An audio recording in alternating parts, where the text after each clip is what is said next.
నమస్తే. Spiritual, motivation, educational వీటికి సంబంధించి ఇంటర్వ్యూస్ ఇవ్వదలుచుకున్న వాళ్ళు కింద నంబర్ కి కాంటాక్ట్ చేయండి.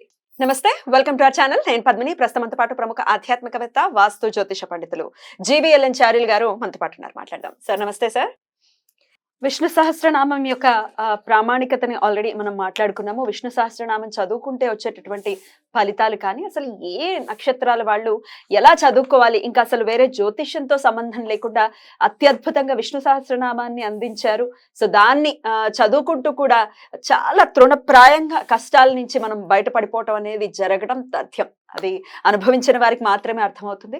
అయినప్పటికీ మరొక్కసారి పుస్తకాల్లో చాలా వివరంగా తెలిసి ఉంటుంది ఏ నక్షత్రాలు, ఏ పాదాల వాళ్ళు ఏ శ్లోకాలు చదువుకోవాలని. అయినప్పటికీ తెలియని వారి కోసం మరొక్కసారి మీ ద్వారా తెలుసుకోవాలనుకుంటున్నాం. అలాగే నక్షత్రానికి సంబంధించిన మూల మంత్రంతో కూడా మీరు చెప్తూ ఉన్నారు. అలాగే ఏ దైవారాధనని విశేషంగా చేసుకోవచ్చు అనేది కూడా చెప్తూ ఉన్నారు. మరి ఆల్రెడీ అశ్విని నక్షత్రం గురించి మాట్లాడుకున్నాం. ఇక భరణి నక్షత్రం వారు ఏ శ్లోకాలు చదువుకోవాలండి? శ్రీ గురుభ్యో నమః. ఓం నమో నారాయణి. నక్షత్రానికి 4 పాదాలు, ఒక్కొక్క పాదం 6 గంటల కాల ప్రమాణం. భరణి నక్షత్రం మొదటి పాదంలో పుట్టిన వారికి సామాన్య దోషం ఉంది. 2వ పాదానికి దోషం లేదు. 3వ పాదంలో పుట్టిన వారికి మగపిల్లవాడికి తండ్రికి దోషం, ఆడపిల్ల పుడితే తల్లికి దోషం. 4వ పాదంలో ఎవరు పుట్టినా తల్లికి దోషమే. ఇది మనకు శాస్త్రం చెబుతున్నది. అయితే ఈ భరణి నక్షత్రంలో పుట్టిన వారు శనివారముతో కూడినటువంటి భరణి నక్షత్రం రోజున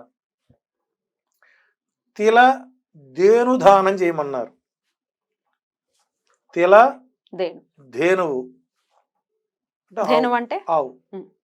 అంటే ఇక్కడ మనకు ఆవులు 2 రకాలు ఉంటాయి. చాలా మంది తెలియని అంశం, అది కూడా చెప్పాల్సి వస్తుంది. మనం ధేనువు అనేటువంటి వాడికి గోపురం ఎక్కువ ఉంటుంది, పైన ఎక్కువ ఉంటుంది. సో తిలధేనువు అంటే ఆ నల్ల నువ్వులతో కలిపి ఆ తెల్లగొడ్డలో నల్ల నువ్వులు కట్టి ఆవు మెడలో కట్టి ఒక సద్బ్రాహ్మణుడికి ఆ ఆవుని తాను పెంచి పోషించుకునేటువంటి విధంగా ఉన్న పురోహితుడికి ఒక 6 మాసాల సరిపడ గ్రాసం ఇచ్చి ఆ బ్రాహ్మణుడు చేతులు దానం చేసినట్లయితే అసలు జాతకం అనేది వెనక్కి తిరగాల్సిన అవసరం లేదు. అది జీవిత పర్యంతంలో ఒక్కసారి. ఇది మనకు ఇది ప్రామాణికంగా చెప్పినటువంటి దేవకి దేవి నాదుడు చెప్పిన అంశం ఇది. అయితే ఆవును దానం చేయటం అంటే అదేమి ఇప్పుడు ఆషామాషి విషయం కాదు. ఎంతో ఖర్చుతో కూడుకున్నటువంటి పరిస్థితి ఉంటుంది. కాబట్టి దానికి ఏమైనా ప్రత్యామ్నాయాలు ఉన్నాయా? మీ జాతకం కోసం 4 దగ్గరికి వెళ్తారు, 4 గదులు 20,000 పోతుంది. వాళ్ళు రాయో రప్ప మీ మొహం తగలేస్తారు, అదొక 25,000 అవుతుంది. మొత్తం వెరస ఎంత అయిందండి? 45,000 అయింది. ఆ 25,000తో ఆవు వస్తుందిగా. 25,000కి ఆవు వస్తుంది. అలా మూపురంతో ఉన్న ఒరిజినల్ దొరుకుతాయండి. ఏదైనా అది ఆవు ఒంగోలు గిత్తలే అవ్వాలి అని లేదు. తర్వాత ఈ భరణి నక్షత్రం వారు ఓం ఐం హ్రీం సహ భరణ్యై నమః అనేది మూలమంత్రం. ఇందులో ఓం అనేటువంటిది ప్రణవం, ఐం అనేటువంటి పదం సరస్వతీదేవికి అత్యంత ప్రీతికరమైనటువంటి ఐం అనే బీజం. ఇది మనకు భాగవతంలో అజామిళోపాఖ్యానంలో మనకు తెలుస్తుంది. ఈ బీజాక్షరం అక్కడి నుంచి వచ్చింది మనకి. సో దీని కథా వృత్తాంతం మరొకసారి ఇంకొక అంశం చెప్పుకుందాం. ఇట్లా 4 పాదాల వారు ఓం ఐం హ్రీం సహ భరణ్యై నమః అనే మూలమంత్రాన్ని ప్రతినిత్యము పాటించడం ఉత్తమం. చాలామంది అది బ్రాహ్మలే చేయాలి అని అంటుంటారు. అంటే బ్రాహ్మలు చేసేటువంటి ప్రామాణిక మూలమంత్రాలు వేరు, ప్రత్యామ్నాయం ఇచ్చేటువంటి లౌకిక మంత్రాలు వేరు.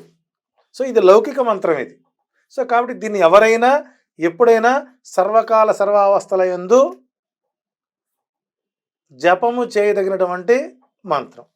ఇక ఈ భరణి నక్షత్రం వారు విష్ణు సహస్రనామంలోని మొదటి పాదం వారు 5వ శ్లోకాన్ని పారాయణం చేసుకోవాలి.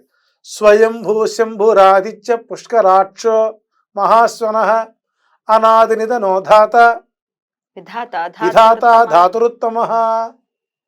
అందులో స్వయంభూ శంభురాదిత్య పుష్కరాక్షో మహాస్వన.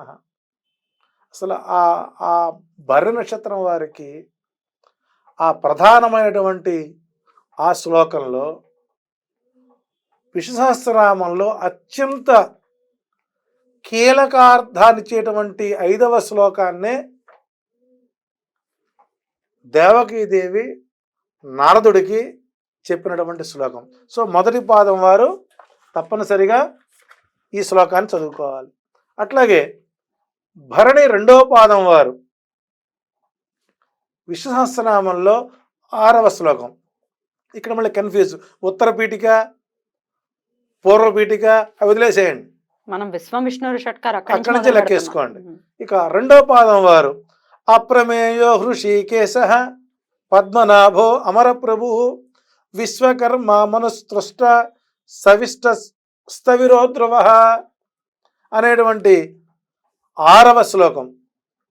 విష్ణు సహస్రనామంలోని 6వ శ్లోకాన్ని భరణి నక్షత్రం 2వ పాదం వారికి పారాయణ సూత్రంగా ఇచ్చినటువంటి దేవకీదేవికి మనం నమస్కరించుకోవాలి. ఇక భరణి 3వ పాదం వారికి అగ్రాహ్యశాశ్వత కృష్ణో లోహితాక్ష ప్రదర్ధన ప్రభూతత్రికుద్ధామ పవిత్రం మంగళం పరం అనేటువంటి 7వ శ్లోకాన్ని దేవకీదేవి భరణి నక్షత్రం 3వ పాదం వారికి ఇవ్వడం జరిగింది. ఇక 4వ పాదం భరణి వారికి ఈశాన ప్రాణద ప్రాణో జ్యేష్ఠ శ్రేష్ఠ ప్రజాపతి హిరణ్యగర్భ భూగర్భో మాధవో మధుసూదన. చూడండి, ప్రయారిటీ శ్లోకాల్లో కూడా అశ్విని నక్షత్రం వారికి ప్రపంచ జ్ఞానం కలగాలని, విష్ణుమూర్తి యొక్క లీలా విభూతి వారికి ఆరంభం ఇచ్చారు.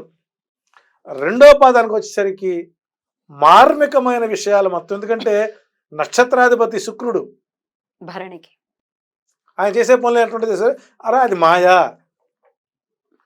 భరణిలో పుట్టినవాడు ధరణిలో ఎక్కడన్నా బతకగలుగుతారు, భరణిని పుట్టినవాడు ధరణిని నేలుతాడు, ఎక్కడైనా బతకగలుగుతారు.